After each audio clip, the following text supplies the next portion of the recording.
Bonjour, le théâtre amateur représente en France plusieurs milliers de troupes. Ce sont autant d'occasions de création collective, d'expériences artistiques et d'émotions partagées. Théâtrons Ensemble est l'une de ces compagnies installées à Biarritz.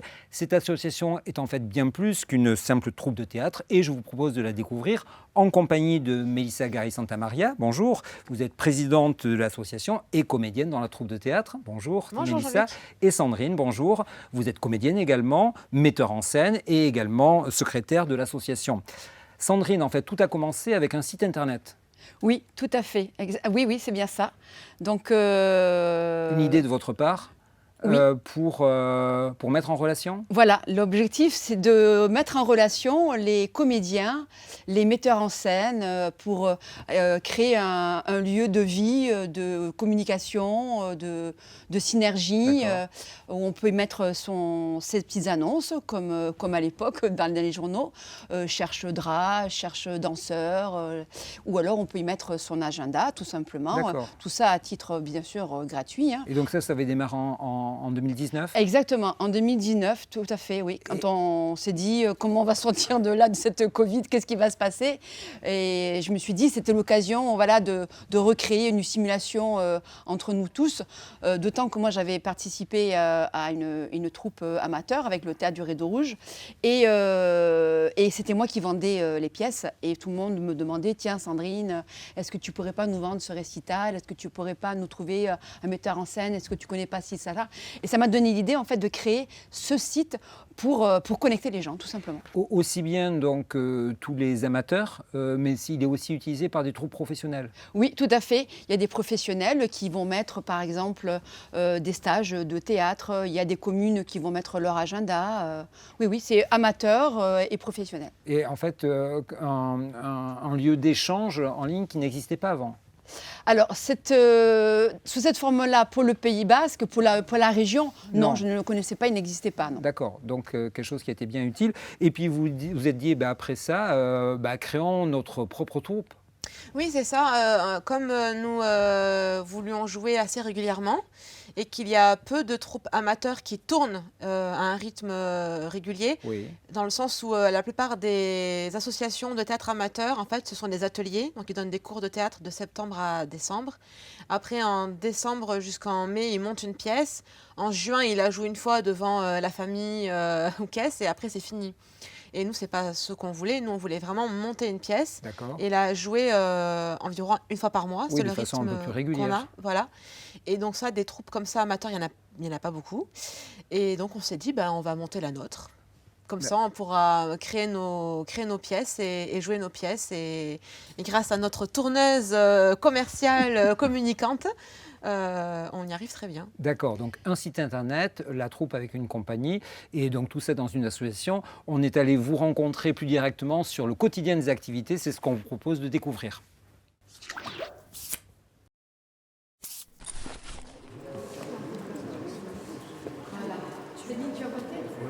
Alors le festival Crampoteau Ensemble, il est né en 2021. En fait, tout simplement, quand on a voulu présenter à une journaliste la compagnie, j'ai proposé à la journaliste d'avoir rendez-vous à ma crampote. En discutant avec cette journaliste, qui est biarrotte, elle nous a dit « mais j'ai jamais vu de crampote au port des pêcheurs. Je sais ce que c'est, mais j'en ai jamais vu. » Une crampote, qu'est-ce que c'est? Pour ceux qui ne connaissent pas, c'est du gascon et c'est un lieu de repos et d'entrepôt pour le matériel de pêche, donc auprès des pêcheurs de Biarritz. Et là, en discutant au port donc avec cette journaliste, elle nous a dit mais ce lieu il est magnifique, je verrais bien des scénettes de théâtre. Quand ils reviennent avec leur odeur de gasoil, de marée, de tabac froid, là il faut sacrément les aimer. Ah oui. Moi j'ai un truc pour supporter, je respire par la bouche. Moi, j'avais le vent dans le dos, pas la 5G dans le casson, et quand je voulais parler à ma femme, je rentrais à la maison. Oh, tu restes debout toujours, t'es toujours debout. Oh, on veut pas ton bras, parce qu'il te parle. On s'est dit, c'est vrai que ça serait bien quand même d'ouvrir les crampotes un jour par an, de demander aux crampoteurs d'ouvrir les crampotes. Et nous qui sommes du théâtre, de créer des petites scènes. Ah ouais, non mais là, cette place-là, ah ouais, ça serait bien ça là. La mer, les poissons et nos pêcheurs. On va réduire notre consommation. On va changer nos habitudes. Delphine, ce que je remarque, c'est que quand tu es en lecture, tu n'as pas du tout de mimique. Et donc non, voilà, c'était... Non mais tu veux pas jouer toi. Non, je vais pas jouer moi, mais je veux Non, dire, c'est il pour faut- ça que tu vois pas trop de personnages, T'as parce que je suis envie un peu pariculée, mais si c'est pas on moi, va quoi, quand tu vois. même... Non, Mélissa, c'est ma fille. C'est elle qui crée les contrats, c'est elle qui s'occupe des assurances, elle fait aussi de la compta. Enfin, c'est une chance, je trouve, de créer des ponts avec ses enfants. C'est pas évident du tout. Déjà, on a développé des partenariats avec certaines salles, typiquement le Versant. Nous, on tient au fait que le festival soit gratuit pour le public. Et donc, par conséquent, on autofinance tout sur la trésorerie de l'association Théâtrons Ensemble. D'où l'importance de faire nos spectacles avec notre pièce tous les mois, le plus souvent possible en tout cas, et de réussir à faire venir du public pour qu'on puisse avoir de la trésor, pour pouvoir assumer le festival derrière. Et la dernière création, donc, c'est Il était une fois dans le sud-ouest. Je suis allée rencontrer les pêcheurs et je leur ai demandé de me raconter des anecdotes. Avec une histoire de douanier qui viendrait mettre un peu le bazar dans le petit microcosme du port des pêcheurs en voulant faire révéler cette affaire, etc. Et c'est devenu la scénette Ton Pesetas. Et du coup, on a dit à l'auteur, Pierre Bordet, qui est comédien aussi dans la pièce, fais-nous une pièce complète de 1 heure parce que cette pièce, elle marche, les gens ils veulent de la comédie. Moi, quand j'ai écrit cette pièce, je l'ai écrite, était dans ma tête, je voyais les personnages et tout ça. Et quand Sandrine a pris ça en main, c'était tout à fait différent, parce qu'elle m'a dit « Ah non, ça se fait pas, ça se fait pas ». On ne trouve pas de metteur en scène bénévole. Bénévole, puisque moi, notre compagnie est bénévole. Remettons la prison là-bas et remettons le Pendrillon. Je suis metteur en scène et comme moi j'aime être sur le plateau, je suis comédienne avant tout, j'ai dit bon, je me mets un tout petit rôle pour pouvoir faire les deux. La lumière légère, on va la garder. Voilà. Donc c'est la musique, jour. Tu vois, donc ça c'est le début. On peut le baisser un peu si vous voulez, mais... Ok. Tu passes de ça, Fleur, au plein jour, quand Mélissa elle rentre. Vas-y, remontre-moi le plein jour. Voilà, le jour. Quand tu es en plein jour. Est-ce que tu vois la différence, Mélissa, derrière? Ça s'appelle Théâtrons Ensemble. Ça veut bien dire ce que ça veut dire. C'est-à-dire que même si vous n'êtes pas aguerri au théâtre, vous pouvez venir vous essayer au théâtre. Pour moi, c'est s'amuser à faire semblant d'être quelqu'un qu'on n'est pas. Il faut savoir les mouvements, tout ça, mais c'est vraiment un grand plaisir et qui n'est pas comparable à autre chose. Par contre, j'ai créé un personnage qui était un peu particulier parce que c'était un bègue et donc c'était un peu compliqué à jouer. Donc je joue ce rôle qui est le fil conducteur de toute la pièce. Il faut faire attention à pas passer de l'autre côté, à tout balancer comme ça, blablabla. Il faut mâcher les mots, rendre audibles les intentions. Fais attention, Pierre, il y a beaucoup de mimes dans tout ce que tu fais. Il faut vraiment que quand tu changes les mots, tu sais, comme tu dis, l'abbé et le curé, voilà. À ces moments-là, à tout cela, là tu en as 3 ou 4 comme ça, il faut vraiment que tu bégayes, quoi. Les autres sont des grands comédiens qui ont 15, 20 ans, 20 ans, qui ont fait des stages, qui savent se tenir, qui savent se parler, qui ont un port de tête, qui regardent loin. Je ne savais pas tout ça, moi. À l'examen d'entrée, à l'école des douanes, à Pau. À l'examen des douanes. Ils étaient 5 pour cette place et il y avait 3 places pour les locaux. Il faut que la confiance elle soit là pour qu'on sache, ok, au pire, si je me plante, l'autre, je sais qu'il est sur le coup. L'odeur du plaisir, l'intensité de son regard et tous ces instants de bonheur. Il faut qu'il y ait une alchimie en fait sur scène pour se soutenir les uns les autres et puis aussi pour se donner l'énergie quand on est sur scène, dans les émotions, dans les sentiments.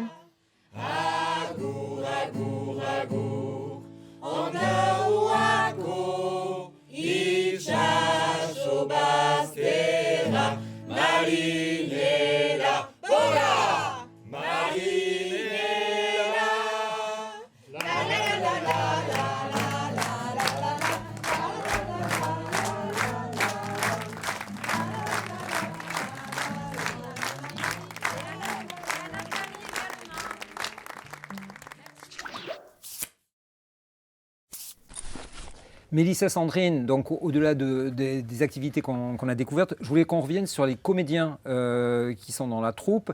Actuellement, il y a 2 pièces d'ailleurs qui sont à l'affiche. Sur celle qui mobilise le plus de comédiens, il était une fois dans le Sud-Ouest, donc il y a 7 comédiens. Oui, c'est ça exactement. Nous sommes 7 comédiens.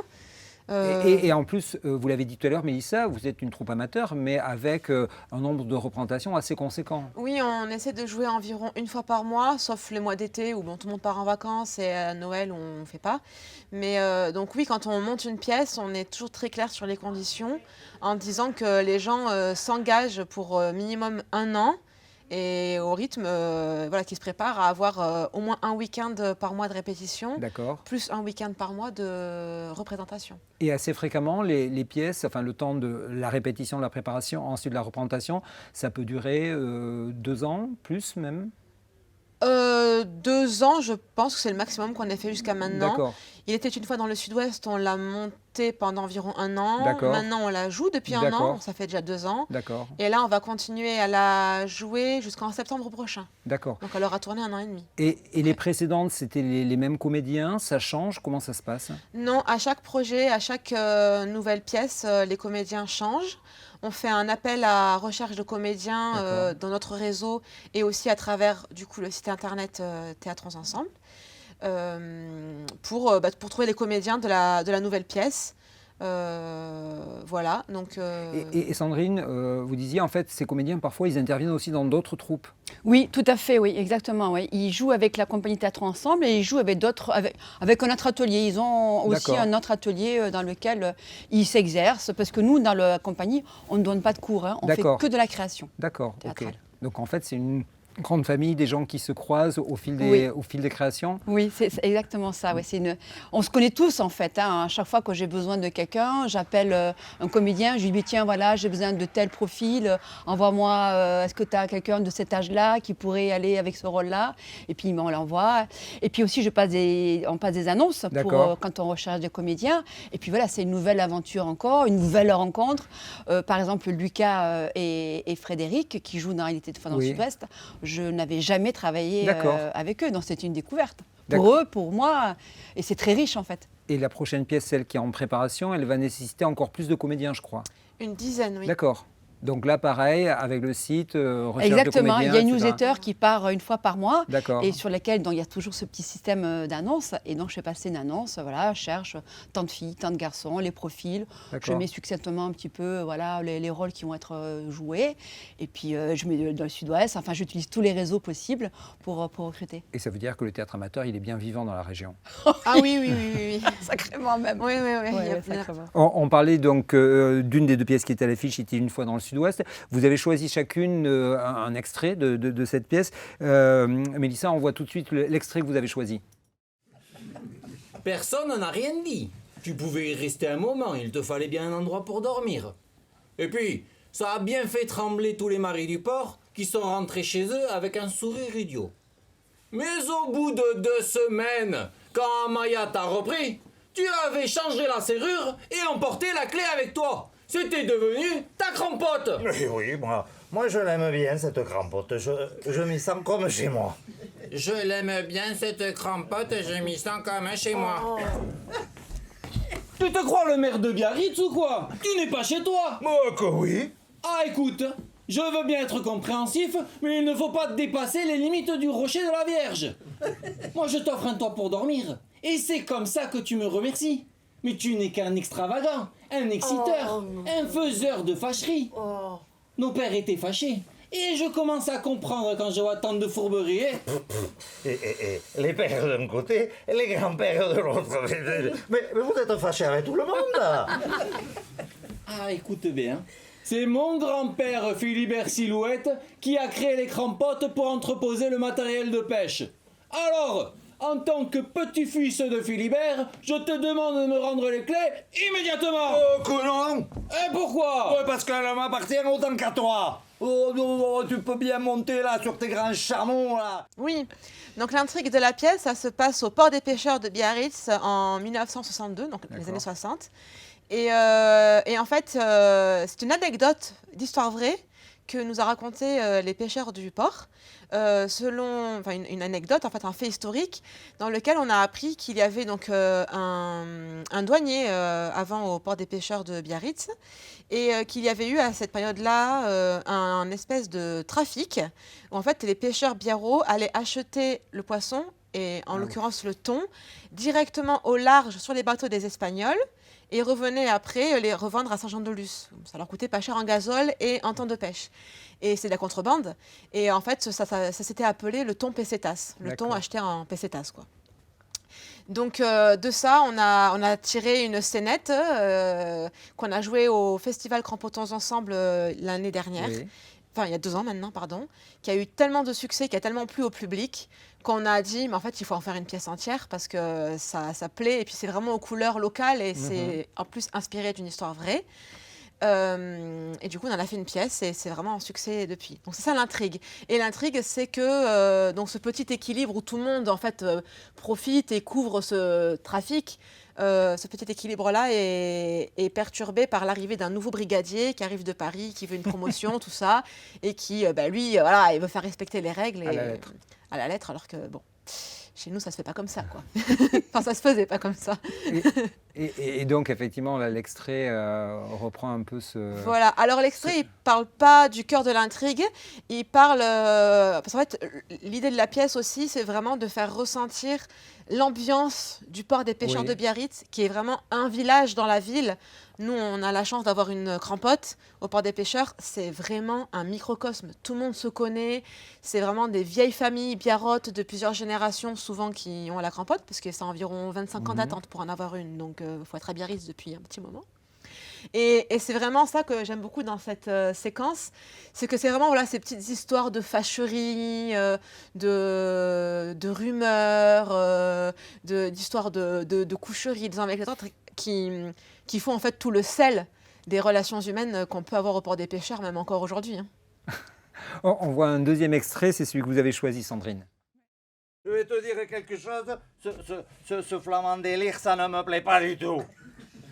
Moi, mon Amaya, je l'aime bien. Elle est encore très jolie et câline, elle s'occupe bien de moi. Elle n'a jamais mal à la tête pour les cabrioles. Une maison toujours propre, elle ramène un bon salaire des PTT, elle me fait bien à manger et m'a fait 2 beaux garçons costauds qui joueront bientôt au Biarritz Olympique. Alors, comme me disait ma mère, qui ne voit pas ne pleure pas. Hein? Alors pourquoi veux-tu que je flagrante de délice? Hein? Allez, je disais ça pour parler, tu sais. On me prenait tous pour un pipiote parce que à l'école j'étais plus fort au billet au comptable de multiplication. Mais même si tout le monde sait que je porte des cordes plus grosses que la plus grande des langoustes de mes casiers, moi elle me va bien ma vie et mon Amaya. Alors pour le foulard de l'élite, là, trouve quelqu'un qui est malheureux chez lui. T'es, passe à mon tour. D'accord. On a compris le message. C'est pas tout. Mais de quelle couleur je la prends, la peinture, pour le bateau? Sandrine, un mot sur cet extrait? Oui, parce que moi, évidemment, je l'ai vu 10 millions de fois, quoi, parce que je la mets en scène. Mais en fait, Pierre Bordet, qui a écrit... qui est venu écouter cette histoire auprès des pêcheurs et à qui j'ai demandé d'écrire la scénette puis la pièce, il a un humour très potache, quoi. En fait, c'est très potache. Et ça me fait beaucoup rire, moi. Alors, je me suis dit, si ça me fait rire, moi, on va donner du sourire aux gens. Mais en fait, ce jeu, en fait, des mots avec le flamand délire, le flagrant délit, le filament des frites, le firmament du... Enfin, ça me fait beaucoup rire. Et puis surtout, ce qui me fait rire, moi, c'est le personnage qu'a créé Hervé Aram, le comédien, là. Et puisqu'on travaille beaucoup sur les personnages, dans leur démarche, leur façon de bouger, leur façon de parler, etc., la façon de s'habiller, enfin tout est travaillé. Et Hervé, il a créé un personnage avec sa main là sur la hanche, etc., parce qu'il n'est pas du tout comme ça dans la vie. Il est professeur, c'est quelqu'un de très digne. Et l'année dernière, je l'avais fait jouer Cocteau, Jean Cocteau. Donc vous voyez, c'est vraiment le grand écart, quoi. Et là, quand je lui ai distribué, il me dit « Oh, si les élèves ils me voient quand même dans ce personnage un peu bébête, hein, c'est pas moi qui l'écris, hein, c'est Pierre Bordet. D'ailleurs, il a écrit que des rôles d'hommes un peu moqueurs, quoi. très moqueurs, quoi. Ils ne sont pas montés au firmament, les rôles des hommes. Et je lui avais dit, non, mais tu essaies, on verra bien jusqu'où tu pourras aller dans ce personnage-là. Et je trouve qu'il a vraiment hyper réussi, ce personnage. J'adore ce personnage. On va dire un mot d'une autre pièce. Donc, et vous êtes à l'affiche de cette pièce, c'est Théâtre Mon Amour, qui tourne encore aussi. Un mot de cette autre pièce dans un genre différent? Oui, j'ai cette chance. Elle a été créée en 2022. Je l'ai jouée au Festival Amateur d'Avignon, là encore au mois d'août. Elle va encore tourner un petit peu. Alors, je ne suis pas au rythme d'une fois par mois, mais je l'ai déjà jouée une trentaine de fois, donc ce qui est beaucoup pour une compagnie amateur. Et c'est Leonardo Alejandro Incapié qui m'a mise en scène. C'est une pièce qui parle d'amour, et Dieu sait qu'on en a besoin aujourd'hui. Et on découvre ou redécouvre les scènes mythiques d'amour au théâtre. D'accord. Et Leonardo a même trouvé le premier texte d'amour qui date de 2500 ans avant Jésus-Christ, qui n'a pas été signé, qui a été retrouvé sur des blocs. Et voilà, c'est encore un autre langage, une autre langue que Shakespeare. C'est vraiment un moment entre parenthèses, quoi. À chaque fois que je finis cette pièce, les gens, elle dure à peine 1 heure, cette pièce. Les gens me disent, bon, mais c'est fini, Sandrine, qu'est-ce que... Je dis, écoutez, les gars, je n'ai pas pris de prolongation. Si vous voulez, je peux descendre sur scène et embrasser tout le monde, mais parle-nous d'amour encore. C'est vraiment un moment... Voilà, une bulle d'amour, quoi. C'est vraiment, ça peut un peu nier comme ça, mais c'est vraiment très, très beau. Ça montre la diversité des registres. Les 2 pièces, elles sont donc toujours à l'affiche les prochains mois. Vous les jouez jusqu'en octobre à peu près? Oui, on essaie. Moi, Théâtre Mon Amour, je le joue tant que je trouve des dates, hein, puisque je suis la tourneuse aussi. Donc, tant que je trouve des dates, je la joue. Elle va mourir un jour. Et puis, il était une fois dans le Sud-Ouest. On a des dates jusqu'en septembre. D'accord. J'ai peut-être des dates pour plus tard, mais il y a un des comédiens qui s'en va. Hein. Ça fera déjà 2 ans qu'on la tourne, cette pièce-là. Donc, voilà, on est à la recherche d'un comédien pour remplacer. Et on pourra les retrouver jusqu'à Saint-Palais, c'est ça? Oui, exactement. Saint-Palais, Cambo. Oui. Ok. Une chose, alors l'autre activité de l'association, c'est le festival Crampotons Ensemble. On en parlait tout à l'heure parce que quand on a parlé de Il était une fois dans le Sud-Ouest, c'est bien lié aussi au Crampot à Biarritz. 4e édition cette année du festival. Exactement, 4e édition, dimanche 7 juin, de 10h à 20h, au des pêcheurs de Biarritz. Et puis, chaque fois, il y a une tradition. Alors, le festival commence à s'ancrer dans les habitudes biarrottes. C'est l'affiche. Il y a chaque année un concours d'affiches. Et donc, cette année, c'était le cas. L'affiche a été choisie. Et je pense que vous allez retenir ce principe aussi de concours d'affiches chaque année. Oui, c'est une tradition, effectivement, qu'on avait mis en place la première année. La première raison, c'est que ni moi, ni Sandrine, ni Marina ne savons dessiner. Il faut chercher les talents où ils se trouvent. Voilà, donc si on ne voulait pas faire une affiche avec des bonhommes bâtons, il allait bien falloir qu'on trouve le soleil dans le coin. Le soleil dans le coin et le petit bateau en collage. Et on les voit là, effectivement, les différentes éditions et les différentes affiches des éditions. Et du coup, on s'est dit qu'on allait faire appel à plus compétents que nous, ou en tout cas à plus inventifs que nous, pour créer des affiches. Donc chaque année, effectivement, à partir du mois d'octobre, on lance le concours. D'accord. Donc après, les gens ont jusqu'à la fin du mois de janvier, je crois, de tête. Oui, décembre, janvier, pour nous envoyer leurs affiches, avec un certain cahier des charges à respecter. Information, il faut avoir le titre, la date, etc. Et ensuite, en fait, c'est pas nous qui choisissons l'affiche. L'affiche, on les met toutes en fait sur un Google Drive et après c'est le public qui vote. Donc il y a les votes en format numérique où les gens peuvent voter via le Google Drive. Et après aussi on affiche 15 jours à la médiathèque de Biarritz. Ensuite 15 jours au musée historique, un mois au musée historique de Biarritz. Avec une urne où là les gens qui sont moins à l'aise avec Internet peuvent voter aussi, avec des petits papiers. Et ensuite, on fait le dépouillement et c'est l'affiche qui a remporté le plus de votes qui gagne. Voilà. Et il y a des membres du jury aussi. Et il y a aussi des membres du jury, mais qui votent que pour moitié, qui comptent que pour moitié de valeur des votes. Donc ça, pas le quelque chose qui est jury, bien installé. Donc à tous ceux qui ont ces talents-là, rendez-vous à partir du mois d'octobre. C'est ça, pour celle de 2027. Pour celle de 2027. D'accord. Bon, en attendant, on note la date, 4e édition, le 7 juin 2026. Tout est gratuit dans la journée et avec beaucoup de théâtre là aussi et plusieurs scénettes et pièces tout au long de la journée. Exactement. Et tout est gratuit justement parce que la compagnie tourne et toutes les recettes de la compagnie, quand on va jouer, servent à financer le festival. La journée du festival Crampoteaux ensemble. En tout cas, donc merci beaucoup. Je rappelle à tout le monde, vous pouvez retrouver toutes les informations. Donc si vous êtes intéressé pour éventuellement rejoindre la compagnie, pour avoir les dates des représentations, etc., pour laisser un message aussi, le site internet théâtronsensemble, toutattaché.com. Voilà, et à vous toutes et tous, nous vous souhaitons à tous de très belles découvertes, d'émotions et d'histoires. Merci.